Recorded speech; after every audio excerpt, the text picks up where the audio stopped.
Assalamualaikum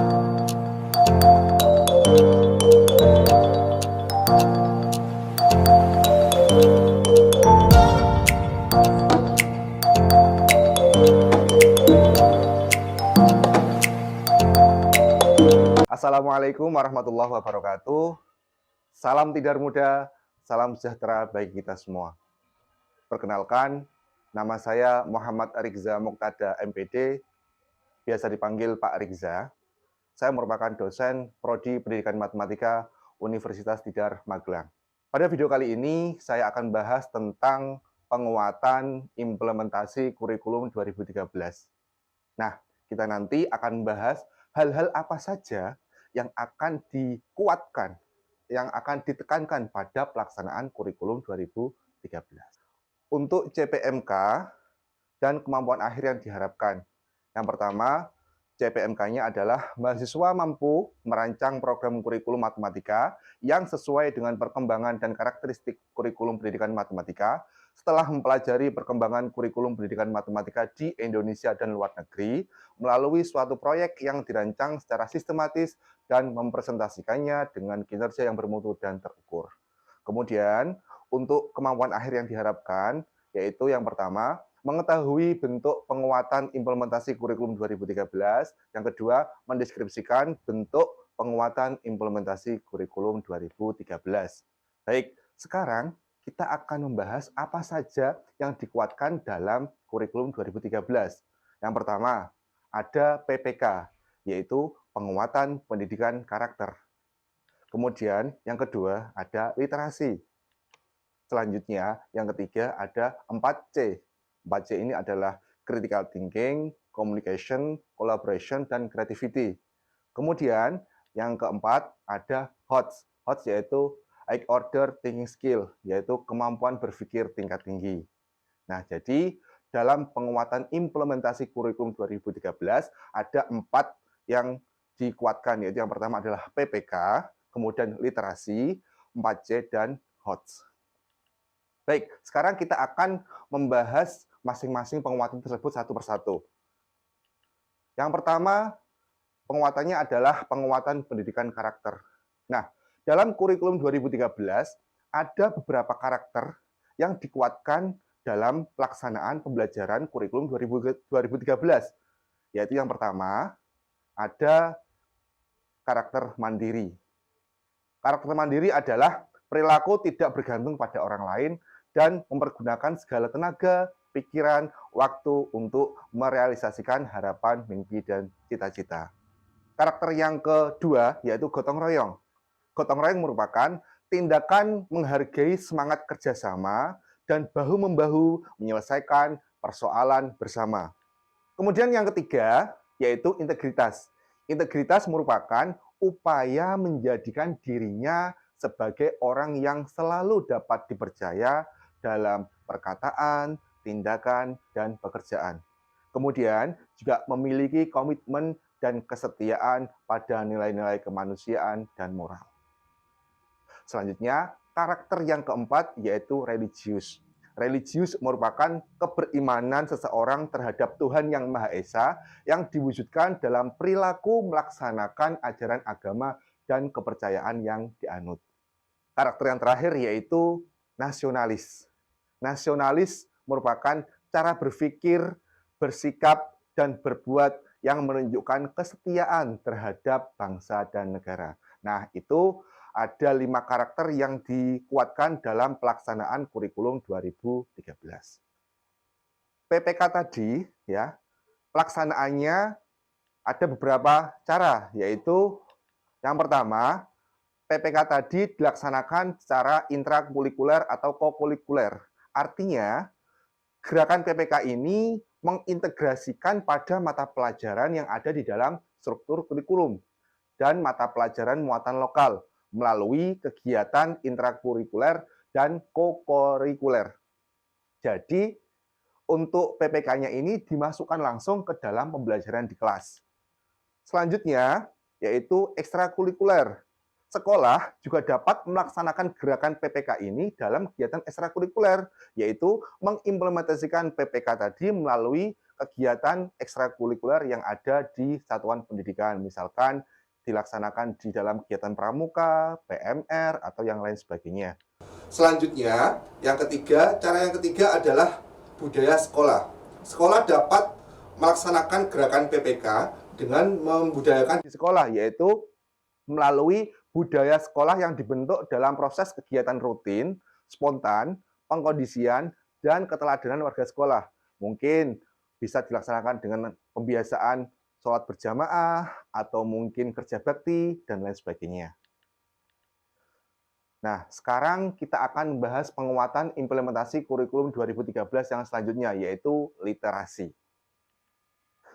Pengertian literasi. Literasi merupakan rangkaian kecakapan dalam membaca, menulis, berbicara, kemudian kecakapan berhitung, dan kecakapan dalam mengakses dan menggunakan informasi. Ini adalah pengertian dari literasi. Literasi sendiri itu termasuk dari salah satu kecakapan abad 21, yaitu ada 3. Yang pertama literasi dasar, kemudian kompetensi, dan yang ketiga adalah karakter.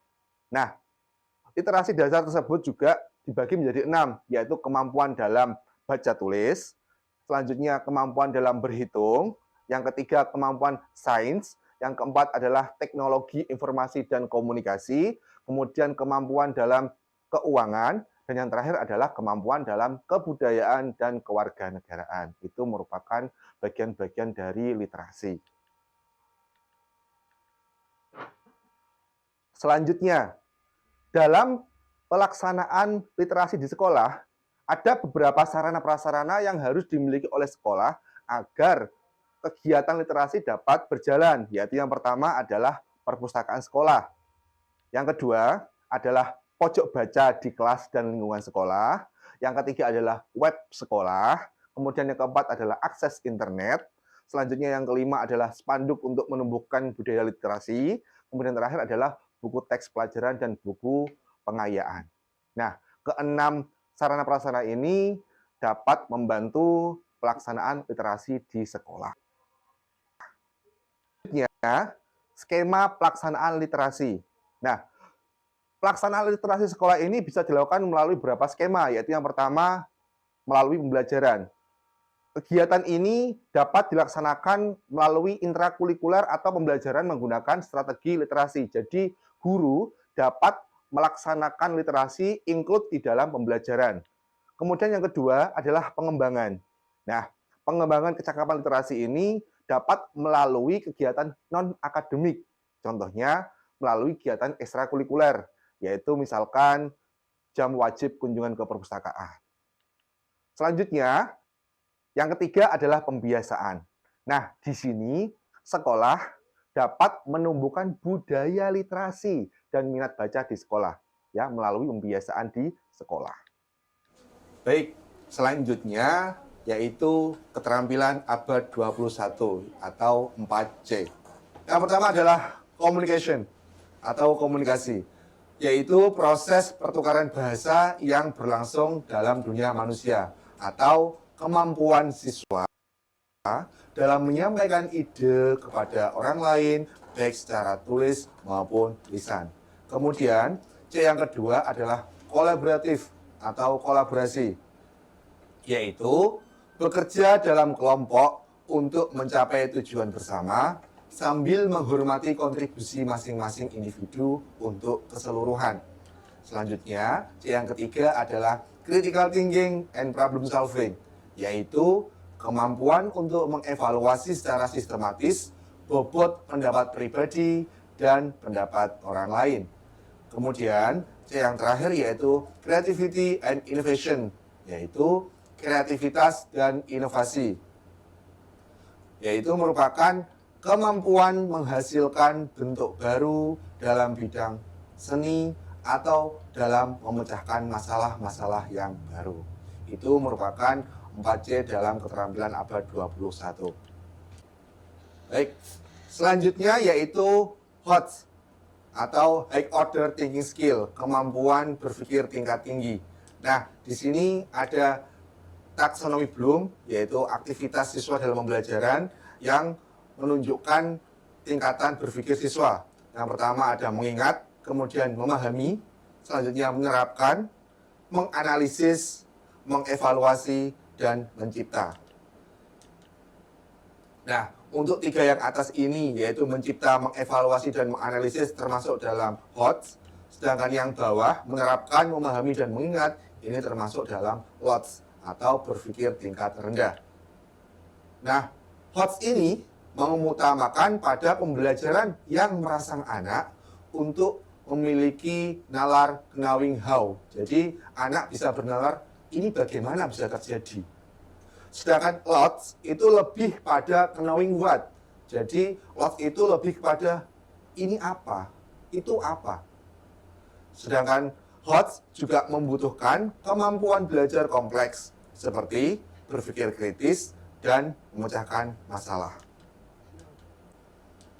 Selanjutnya kita akan membahas kegiatan-kegiatan atau aktivitas dalam HOTS, yaitu yang pertama menganalisis.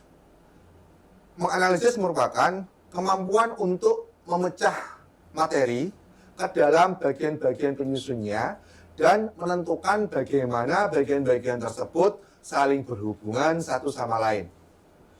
Kemampuan menganalisis ini mencakup membedakan, mengorganisasikan, dan menandai. Kemudian yang kedua adalah mengevaluasi. Mengevaluasi merupakan melakukan penilaian berdasarkan kriteria dan standar tertentu. Nah, evaluasi ini meliputi memeriksa dan mengkritisi. Selanjutnya, mencipta. Mencipta merupakan kemampuan untuk menempatkan beberapa elemen secara bersama-sama untuk membangun suatu keseluruhan yang logis dan fungsional, dan mengatur elemen tersebut ke dalam pola atau struktur yang baru. Jadi, tahapan mencipta ini mencakup membuat hipotesis, mendesain, merencanakan, dan menghasilkan produk yang baru. Demikian yang dapat saya sampaikan pada materi video kali ini, yaitu tentang penguatan implementasi kurikulum 2013. Sekian dari saya. Assalamualaikum warahmatullahi wabarakatuh.